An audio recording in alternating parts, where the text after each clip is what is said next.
Good evening, everyone, and welcome to Nerds at Night Gaming. All right, so on tonight's show, we got a couple of different things we want to talk about. We're going to start off with some information on the Killing Joke as well as Suicide Squad, both of which got released here recently, one on home video, one in theaters.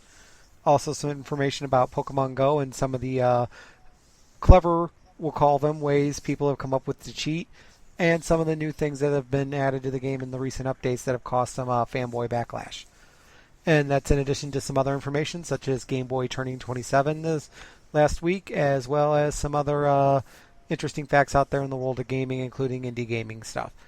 As always, I'm Kid Thunder DJ. And Fire 47. All right, so let's jump on, like we said. Batman Killing Joke had a theatrical run within the last couple weeks. Also came out on DVD and Blu-ray. Pretty good reviews. You know, it holds upper 60s on Metacritic. Yeah. Origin story of the Joker that wasn't canon for the longest time. Now they're trying to make it canon, but then they're not, because in the most recent run of the comics, it's been revealed that there were 3 Jokers. Like in reality, yes. Oh. Like in the actual canonical Batman universe in DC Comics, I forget who exactly he asks, but Batman asks this kind of all-knowing character that they have, and I'm sorry, I can't remember his name. I had it in my notes, but I can't have it now. What the Joker's real name was. And the entity responded back, there were 3. Oh, I thought you were meaning like across various not multiverses, but like different canonities. Well, yeah, that's the multiverse. No, the canonical core DC universe, they're now saying there's 3 Jokers. Interesting. Yeah, and but to get back to the Killing Joke, there was a lot of mixed reviews to the theater run. It seems like they changed a few things up with the Joker origin story in that as well. So we'll have to see if that gets any better reviews as it's out for a little bit.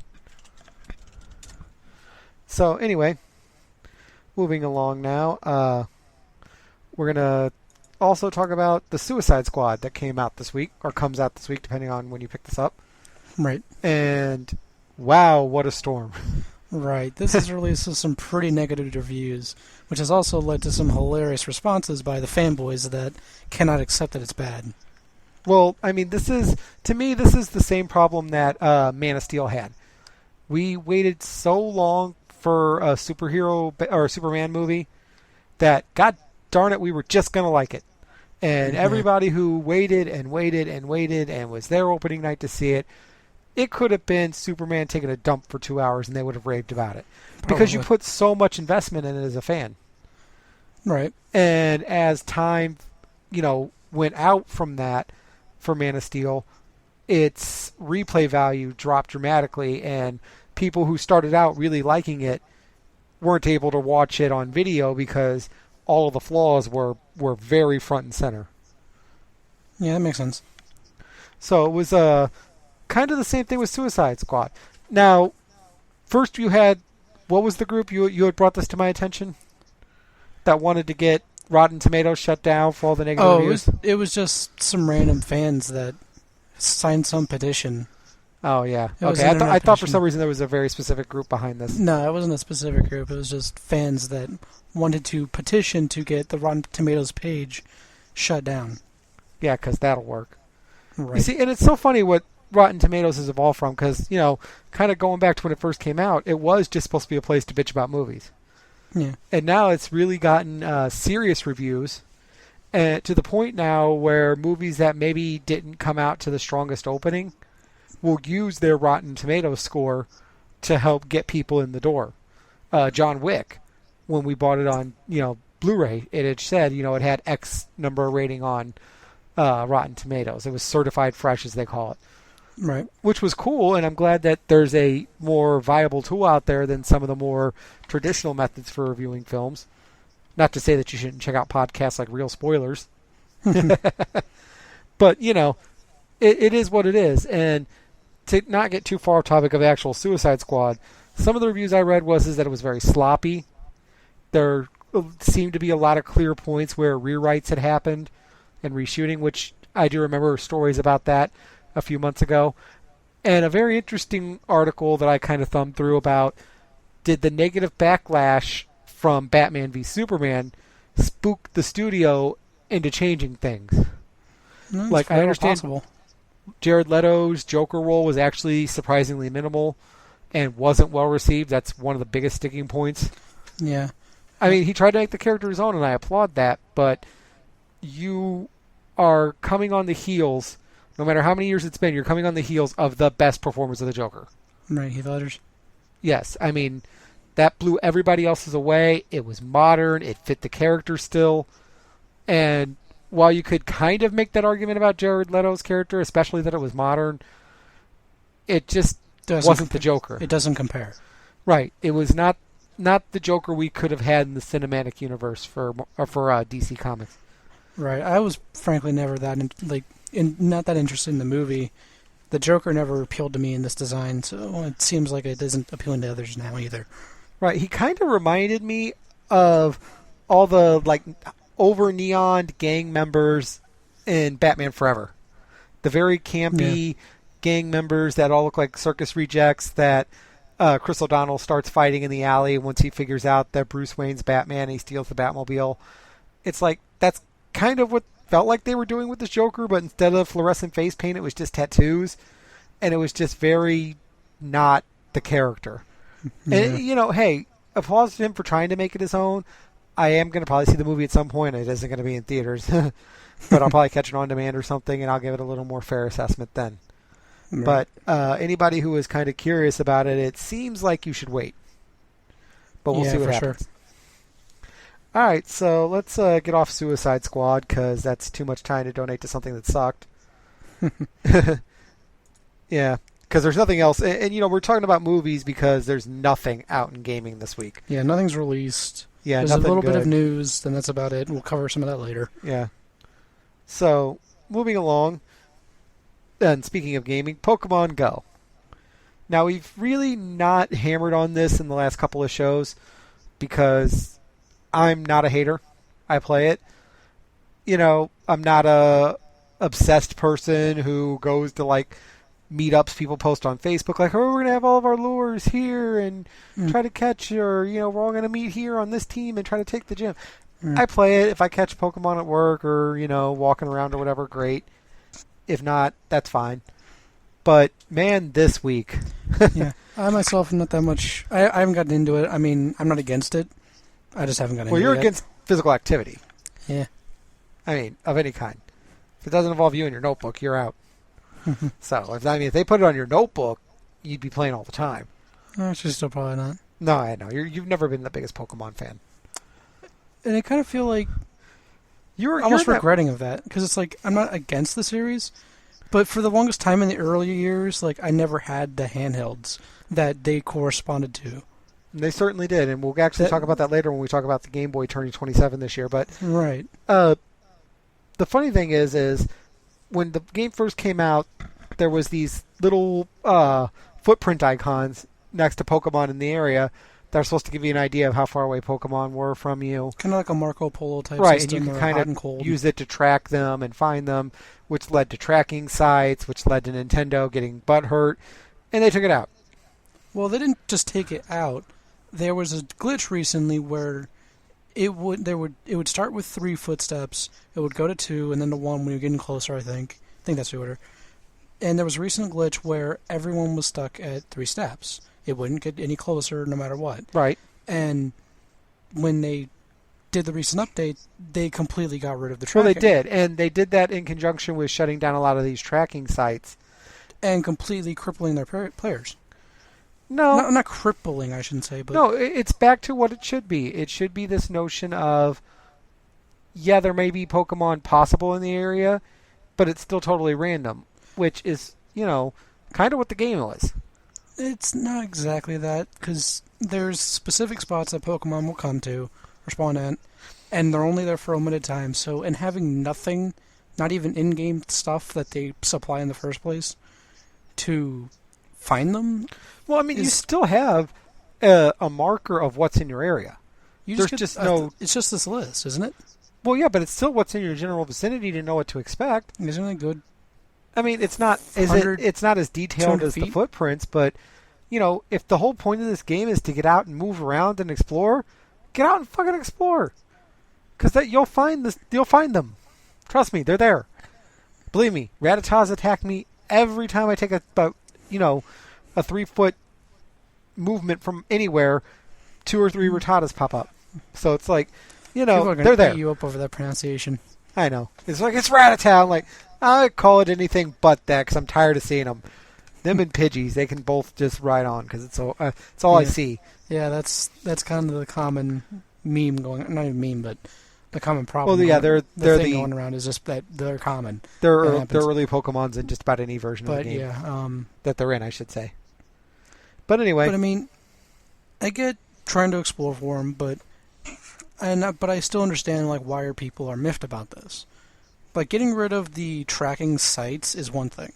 Because those were precise. This is exactly where they're at. You can go straight here and get the thing during their time that they're up.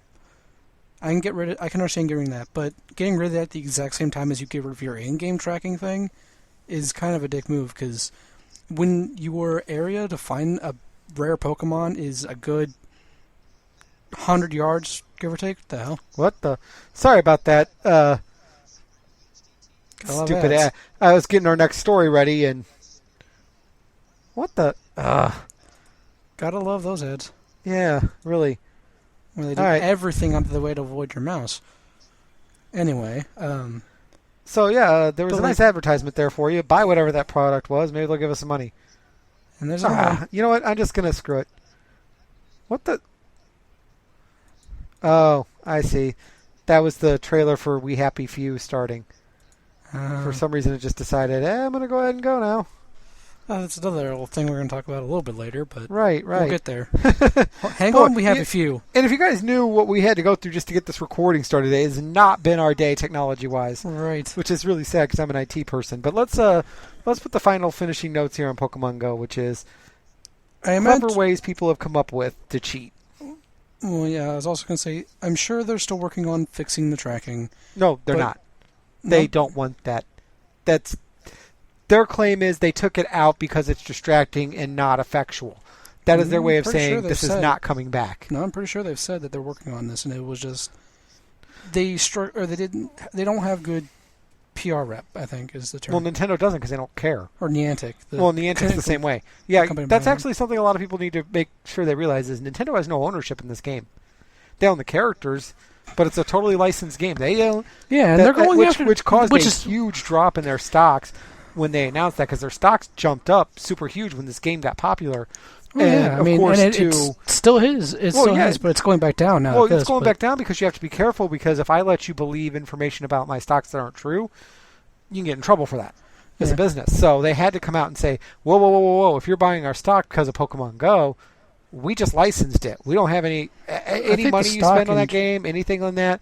That all goes to Niantic. They already paid us. Well, the value, I think, of their stock is just going up because they're still licensed by them. Well, yeah, I mean that's the value. Help, I don't know about them buying it, but yeah. But when you see Pokemon, you think Nintendo, and you think, well, the hundreds of thousands of people, millions by this point, that pay a couple of dollars for microtransactions in the game. You think, oh, Nintendo's getting some of that money. That's not necessarily true.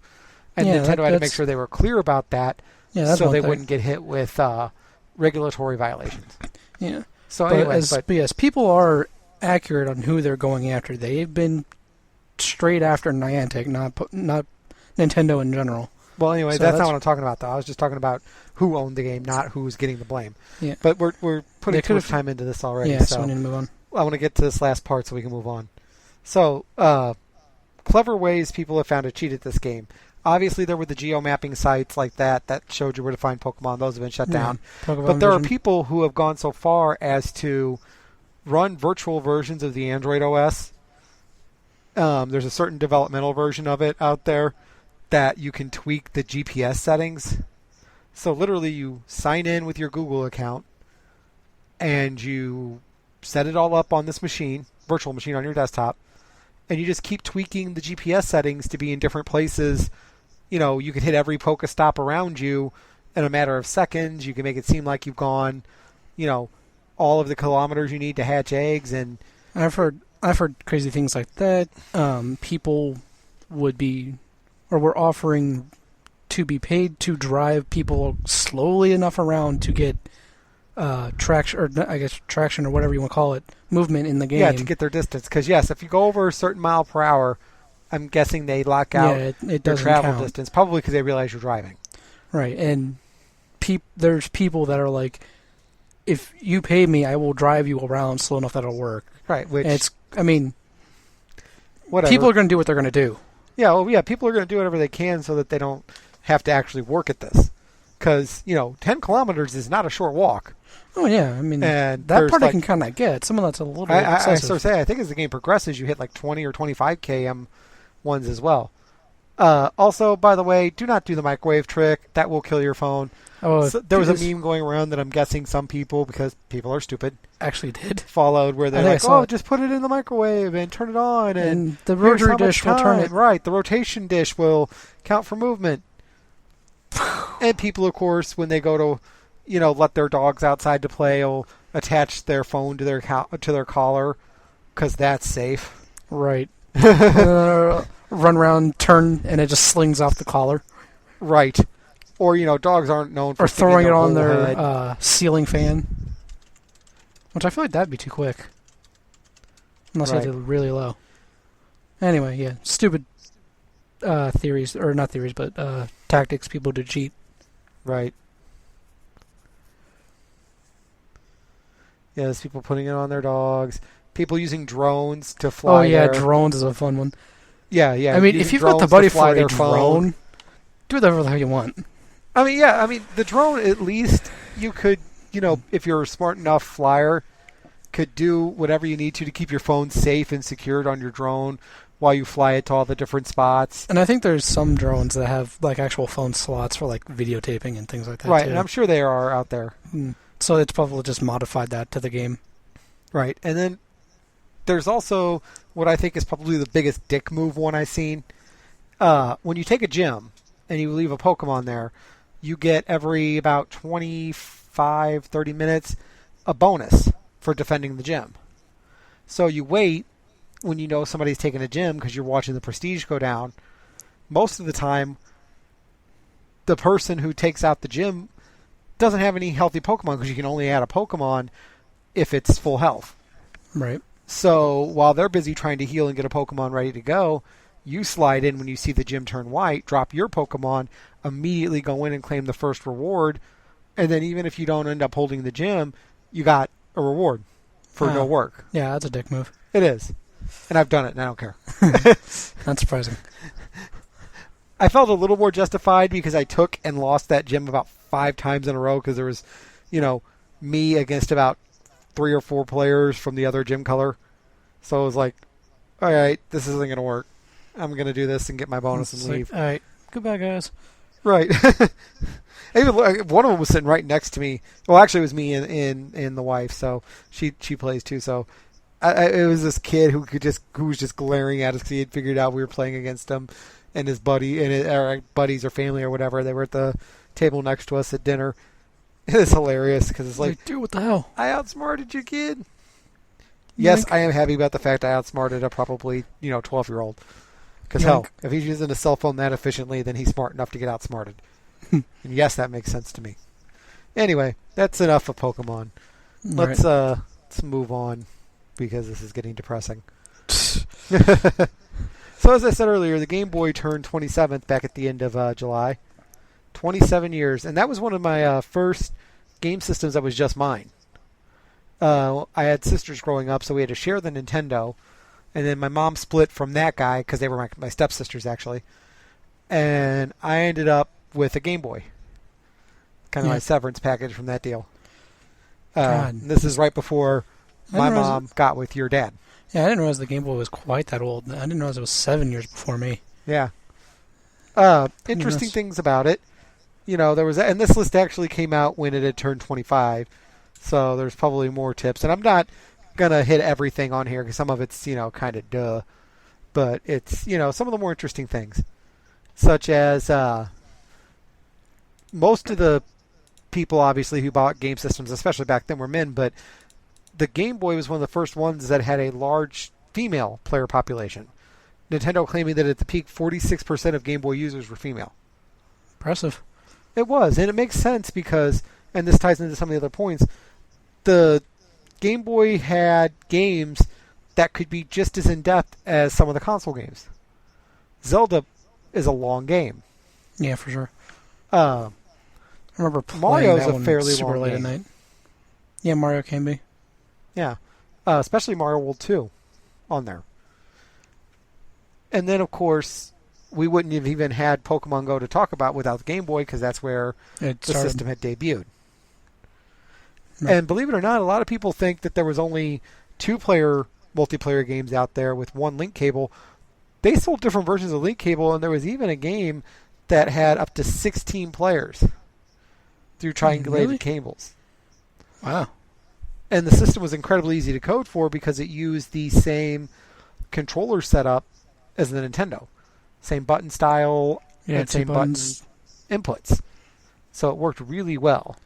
And Nintendo was also smart in keeping the screens simple versus the Lynx or the Sega Game Gear, which had beautiful screens, but the systems were huge. And they were just so ahead of its time that they just drained batteries. Well, yeah, I mean, on 4 AA batteries, the Game Boy was predicted to last 30 hours. You couldn't get Compared to- 6 hours out of a Game Gear with 6 batteries Yeah. if you turned everything down. No sound, low visibility, whatever. So, not to mention that Game Gear games couldn't hold as much data. So you had a lower time-tabled game for as amount of data, which means less playtime, and lower battery life on a system way Twice bigger. as big. Right. So yeah. I mean, yeah, it certainly makes sense why Nintendo held the market there, I should say, for handhelds. And of course, probably the smartest thing Game Boy did, and probably what got them a lot of the casual gaming audience, is they had Tetris. Oh yeah. Puzzle games always sell well. For And this was in the era where Tetris was still a relatively new idea. There wasn't 1.5 billion Tetris clones out there. Or just Tetris games themselves. Right. Because those have had so many sequels. Right. There was Or Tetris for Nintendo, arcade, or Game Boy. Those were your choices. Yeah. And the Game Boy version was just so great because there was nothing to it, so you could just sit there and play for hours. Didn't burn your system up much. Right. It was a simple game. Right. You and So- Mom used to play that competitively, didn't you? Like Oh, yeah, between the me two and of you? Mom would play. We burned through a couple of copies of that game on Nintendo. It was the only reason she owned a Game Boy, because for a while we both had one. That was the only Wow. game she owned. And the Wow. only game she wanted to own. Nice. And probably added years to her life because, she is a smoker and she would go so long without smoking because she had something to keep her mind busy. Yeah. So she would just sit there and play for hours, which was really cool because it also gave us something to do together. Yeah, that's awesome. Yeah, which we never really had much, so. And those are kind of It's some of always the nice to big have things. Obviously, it followed up with the Game Boy Pocket and then the Game Boy Color, which they treat the Game Boy Color like a true sequel, which I didn't really think it was. But, I whatever. mean, it had the innovation of coloring. Well, it had coloring and all that stuff, which made it technically a new system, but it wasn't really. I mean, it was the same level of hardware capability other than the color change screen, so. Well, yeah, that's why I they mean, had we could backwards. still play the old games. I mean, that's why didn't they have backwards compatible cartridges between the original and color? Yeah, you could play original cartridges on a Game Boy Color, and you can play Game Boy Color games on a Game Boy without color. Right. So I mean, yeah. The next big innovation was the Advanced, and then SP. I believe, right? But yeah, that's a couple of the more interesting ideas about the Game Boy. I just wanted to bring it up because that was one of those first systems I got to have that was just mine, as well as it was a great idea and it was a great system to play. So we'll kind of move on from the Game Boy now and move on to our next topic here. And that is, you had talked to me about this game that somebody is developing sort of independently, and it's not really the same as an indie game in the fact that, at least at the moment, he's not asking for money or any kind of project. And what was this game? It's a game called Lost Soul Arise. Kind of almost like a Final Fantasy 15 looking game, made because he was inspired by the trailers for it. This South Korean developer named Bing Yang. He's just working on this game that it's basically like Final Fantasy 15 with a lot faster paced combat, almost like Devil May Cry style. Looking at the trailer, it's really nice. He's the only person working on it, but he's developing it with the Unreal Engine 4, so it's kind of like pick and choose of how much of it is technically made by him and what of it's just kind of repurposed models and animations and things that he could find. Sounds pretty cool. And the reason why I wanted to bring this up, because we're hitting about the halfway point of the show, is earlier this week started really seeing the Steam beta release trailers for We Happy Few. Yeah. Which is, not to go as even in depth as you did, it's set in kind of an alternate version of Britain in the 60s, and everybody is required to take this hallucinogenic drug, kind of a mix of, it's supposed to have a survival horror feel, so it's kind of a mix of Resident Evil or Silent Hills meets Tomorrowland. This whole idea of there's this alternate version of a world that's kind of happy and perfect, which is really just a mask for the real world, which is people who refuse to take the pill or crazy. I was going to play the trailer for you, but we got a little bit ahead of ourselves talking about other stuff, and I want to catch up on time. But the reason why we brought all this up to begin with is, and I know we're beating a dead horse here, but when we go back to games like Mighty Number 9, and some of the other games out there that have been crowdfunded, promised a whole bunch of stuff, and didn't deliver. And in fact, there's games like this development team. Oh God, I just had it here. Where was it? Confederate Express. The people who are developing Confederate Express are being sued by their Kickstarters under their company name Kilobyte because they were squandering the money that Kickstarter people paid them, and they're not even getting the game out of it. And then there's other games, Mighty Number 9, and a few others that just, we're going to have all these great features, or it's going to feel like this, and it's not what it is. And, which happens with, full budget games. I mean, let's call a spade here. Watch Dogs. Yeah, that's a good one. Or Fable. Ooh, that's a really good one. Right. So, or Spore. I mean, or anything Peter Molyneux puts out. You're right. But the reason why I say this is, have you gotten to the point where, have we gotten to a point where it's smarter to wait on these games and see if the fanboys of them like them enough to get them picked up by a major studio and re-released? I don't know about that. More so just waiting to see if their Kickstarter succeeds and what comes of the game. But even when Kickstarters succeed and the games are still crap, because you get these people who are so narrow-mindedly focused on one little idea they have, and there's only a small number of people usually working on these games. So there isn't that committee effect or the writers team effect to go, yeah, that's, having this combat system you want's really great. There's no story here. Well, I was just more so referencing whether it was worth supporting a game or waiting to see if it does succeed, and then if it does, if it's good or not. Because there are going to be bad and good Kickstarter games. Because, for an example of a better one, there's War for the Overworld that came out about maybe a year or two ago. That is a spiritual successor to the classic dungeon management game Dungeon Keeper. I was a huge fan of that one, and I've actually gotten the game after it came out, and it's pretty good. It lives up to its predecessor. And Minecraft was an indie developed game originally. Yeah, it was indie as well. You're a Minecraft queer, so yeah, the fans are gonna like that one. I know. And I mean no disrespect to queers. It should not have. You know what? I really need to cut to queers everywhere, and I mean this not in the insulting way. I am so sorry I compared you to Minecraft fans. That's an insult. As someone who's married to somebody who's in that community, I should not have compared you to Minecraft fans. That's the insult here. not the Right. word queer. I want to be very clear on this. The insult here is that you're like Minecraft fan. If you can see Fireheart's Just face shaking right my now. head. Just shaking my head. Uh-huh. Not only that, you got that same asshole smile you get when Thank when you. you're mad, but you know if you say anything, I'm going to bury you with logic. Well, not logic. You're just gonna keep talking your shit. All right, I digress. But yes, Minecraft was an indie game that became a success. And hopefully more do become a success because it shows developers new ways they can go, because developers, you dump more money into some games than you do major Hollywood movies, only to have no return.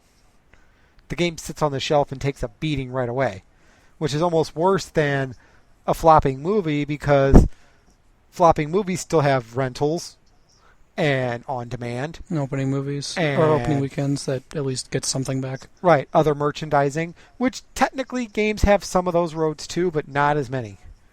Especially if the game's not good. Yeah. So, I just wanted to bring up that point to think about where the future of indie games needs to go. If this needs to be a proving ground for a game to get the vast bulk of the development behind it, get enough people interested in it, that it's then picked up, polished, and finished by a full studio, or if we should be just holding out hope that developers will straighten out that do this and put out great games at that level. Mm. We'll see. All right. It's always just kind of a situational thing. Yep. Okay. Well, we're going to finish out tonight's show, which, wow, we're actually getting back on time schedule here. Nice. Talking about WWE. And the reason why I wanted to go into this is since last time we spoke, the draft has happened, and now we're heading into the last co-branded pay-per-view. Even though it's not co-branded as in, with the exception of one match, that stars from each brand are fighting each other. It's just you'll have Raw matches and SmackDown matches at SummerSlam. The only co-branded match is Randy Orton versus Brock Lesnar. That'd be interesting. It is, and Orton... I didn't realize Orton. I thought Orton stopped wrestling recently. Or No, he not was as just much. injured. No, he was just injured. Oh. He's got hypermobility in his shoulders, which makes them very... He can stretch his arms really far, and he can do a lot of cool things because of it. Problem is it makes his joints hypersensitive to dislocating. Oof. And that's what happened. He separated his shoulder. Yeah, I just And haven't he's out seen for him. that. I just haven't seen his name around much lately, and haven't Well, that's been- why. Yeah, They don't like to keep them on TV when they're injured. yeah. It's not... That makes sense. I'm just saying, like, I just haven't. Not really. I think the business needs to evolve where if you're a major player, especially if you're a title holder, and you get hurt, they move to the UFC model of having an interim champion. A recognized champion that's basically, you got the belt because this guy's injured, and when this guy is healthy, you two will fight to see who stays champion. Or whoever holds the interim at that point. Right. Yeah. It's like if Well, the yeah, because the you could lose interim the interim loses title. it. Yeah, it's happened. Yeah, whoever's interim champion is going to fight the returning champion, Yeah, that'd be interesting. which is basically what they do now. Because most of the time, unless the guy just wasn't over when he got injured as champion, he's going to come back and be right back in the title picture. Right. Seth Rollins just came back; he's right back in the title picture. He's fighting Finn Balor for the Universal title. That's going to be Mr. Universe. right. It's going to be Raw's main event title. Dolph Ziggler is fighting Dean Ambrose on SmackDown for their world title, which is cool to see Dolph Ziggler get another main event run. They've tried with him a couple of times. Injuries have sort of put the kibosh on him both times, and hopefully it'll straighten out. He's been a really good workhorse here as of late with very little trouble from injury, so hopefully it stays that way and he becomes a top player on his brand. But the reason why I bring all this up is you had all the hype from the draft and SmackDown being live and them really trying and elevating new people. And then on Raw, you have the big bombshell of Finn Balor beating Roman Reigns and getting a title shot. The guys over at What Culture did a feature where they're saying why he needs to win. why Finn Balor needs to beat Seth Rollins at the Right. pay-per-view. What all did they say there? I saw a little bit of it. Well, I mean, their points were pretty valid that if the idea of getting the casual fans back by showing them that this is something new and a new approach to things does mean he needs to win. I don't necessarily think Balor needs to win at SummerSlam, but I do agree that within the first 3 or so months that he's on the main roster, he needs the world title, and it's got to be the world title. It can't be one of the lower card belts. It's got to be the world title because he's that guy who didn't really need to be in developmental for as long as he was and really transcended the main event level there. People knew who Finn Balor was who haven't watched wrestling in years because of NXT. Right. And he's got that momentum with the main roster as well. And the stigma has always been you come up from development and after a while they're just not going to have anything for you. Because very few guys who have made the jump to the main roster have really kept that momentum. Kevin Owens had a great start, beat Cena clean, and then LOL Cena wins and it fell back down. Yeah, has he even been around since? No, he's been around and he's back to being he's Intercontinental champion. He's either Intercontinental, he's one of the two mid-belt champions. Right. And he's having a great program with another call-up, Sami Zayn, and hopefully that'll elevate the both of them on their show. Yeah, they have a lot of history, though, don't they? They do. And, I mean, if you go out before WWE even, they have a lot of history. And Yeah, it's that's good gonna be history, and it's been a lot of great matches. So anyway, the idea here is, and the reason why I agree with this is, if they're really trying to set both brands up as moving forward and getting the casual viewer back in, because that's the one thing hardcore fans have to realize, is they don't care about us. They don't. And they don't have to. Because we'll watch. You know? We're those guys who root for the worst team in the league in whatever pro sports are out there every year, no matter how bad it gets, because it's what we want to do. Their goal is to get the casual fans in who will flip on TV Monday night or Tuesday night and watch one of the shows so they get ad rep. Right. And the only way you're going to do that right now is to give them something they haven't seen. You throw John Cena out there with the belt, even Seth Rollins, who the fans miss and are so happy to have back. Even if you throw him back out there with the belt for too long, it's going to come back off as more of the same, and that casual fan interest is going to go away. And then the big worry is everything's going to be like it was before with brand extension, where anything remotely good on SmackDown is going to get pulled over to Raw, and SmackDown's just going to become a second step from NXT, which, if you go back to WWE 2K15, that's basically what the whole point of Universe Mode was. You started in NXT, you moved to SmackDown, and then when you got good enough to SmackDown, you went to Raw. Interesting. And it is. Because it sucks, because when Paul Heyman, and before I finish the sentence, I am not one of those people who are like, oh my God, Heyman needs to come back to the writing team. He had his time. He did great. But again, the idea of moving forward and doing new things, he doesn't need to be back in that role. But when he was in charge of SmackDown in the infamous SmackDown 6, they were putting on pay-per-view quality matches on free TV and whooping Raw in the ratings for almost a year. Back when? Oh, God, this is when they did brand extension the first time, so this is early 2000s. Interesting. Yeah. So, hopefully, we see some real things come out of SummerSlam that's going to set the pace going forward. I would like to see Balor win. It's not necessary, but it would be a huge step forward for the Raw side. On the SmackDown side, if they're going to keep Ambrose as champion, he needs a clean, not really dominant, but clean, very much evident win. It can't be there can't be any shenanigans. There can't be any, oh my God, he just barely got him. When he finishes him, it needs to be finished. But that doesn't mean that the match itself can't stay competitive to that moment. Right. And hopefully that'll work, because unfortunately they played too much on his comedy for too long, which was great. It kept him over when they weren't using him right. But a lot of fans are still skeptical about if he's a long-term choice, or did he only get the belt because Reigns got popped for drugs. So we'll have to see. Yeah, I imagine the Finn Balor match is going to go pretty well.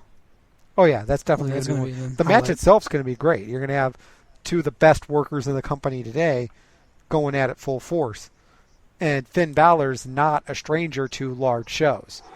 You know, Yeah. he's headlined events in Japan that drew more people watching them total than anything he's done in NXT. So it's definitely his chance to go out there and really get the powers that be behind him.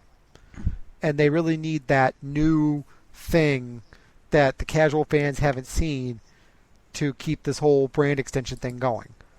Because I really don't want it to fall back into that tail end of brand extension the first time where it's clear cut just a developmental path to Raw. Because that just caused so much overexposure, and then they gave up on it altogether and merged the rosters, which made it even more exposed. Because then you had the same 5 or 6 guys on both shows for 5 hours every week. It was insane, and a lot of people were getting lost in the shuffle. A lot of great talent was getting lost in the shuffle. This is their chance to fix that and to make the most out of their roster. So we'll see what happens. Right. And All right. when is SummerSlam again? Oh, well, let's go to the Googles and find out. All right, so WWE.com.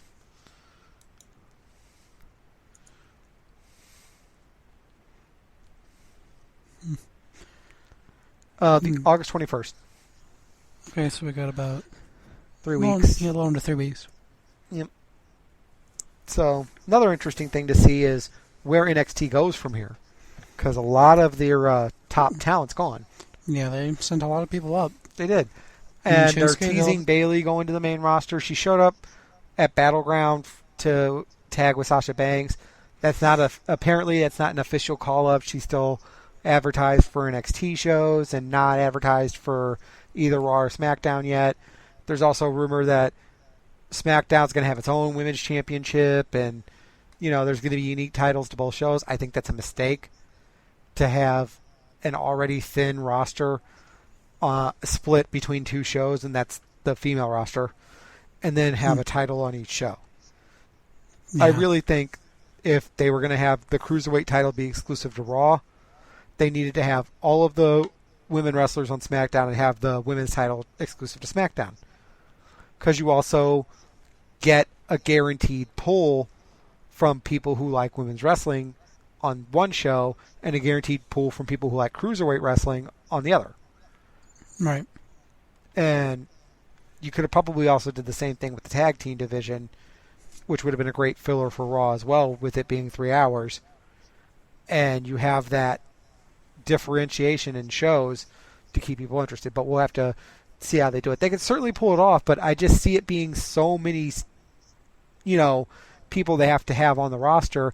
Not to say that they couldn't sign enhancement players to 1 or 2 off deals and have them come in for a couple shows, then not use them for a few months, have them come back, which they've kind of started to do. They brought back squash matches, which is where they'll have a guy go up against some quote-unquote local talent, and it's a 5 or 6 minute match where the star gets to show off all of his skills, and he's going to win, but it's still... Yeah, just take down the dude. Yeah, if the jobber he's working against is doing his job right, it still looks competitive enough that you maybe see a minute or 2 where he's in trouble, and, oh my God, is this unknown going to get a win? And then, of course, there's the comeback and the victory. Yeah. I like that. They don't need to be... They're in a position... Let me rephrase. They're in a position where they don't have to give away marquee matches every match, every show, and further expose multiple top talents to injury, as well as fatigue in the fans' mind, because you're not seeing 2 top guys, or not even 2 top guys, but just 2 named guys go at it every week. It's, you can say, Finn Balor this week's going to fight Mike from Chicago. And it sounds funny, but, if they pair him up right and it's a guy he has a good match with, you can also sneak in a few guys you've got down in the dev system to try him out before you even send him to NXT, Yeah. why not use that? Makes it better for everyone. You're testing out character or wrestlers that you want to bring in the future. Right. Yeah, that makes sense. Right. So hopefully this goes well. I don't have a lot of faith, especially with Vince McMahon at the helm, because at any given point in time, his ego could just come out of nowhere and F everything up. And everyone's suddenly kissing his ass. Right. So we'll have to see what happens. But I think that's pretty much all for this week's show. Is there anything else you want to talk about? Not much that I can think of. I think that covers just about everything.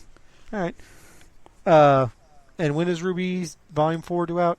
October 22nd. Right. And you got to go see which volume in theater? I saw Volume 2 just about a week ago. Last Sunday. Yeah, last weekend. In theaters. It was pretty cool.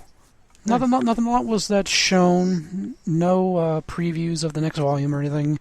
Just a little bit of like Ruby's chibi skits.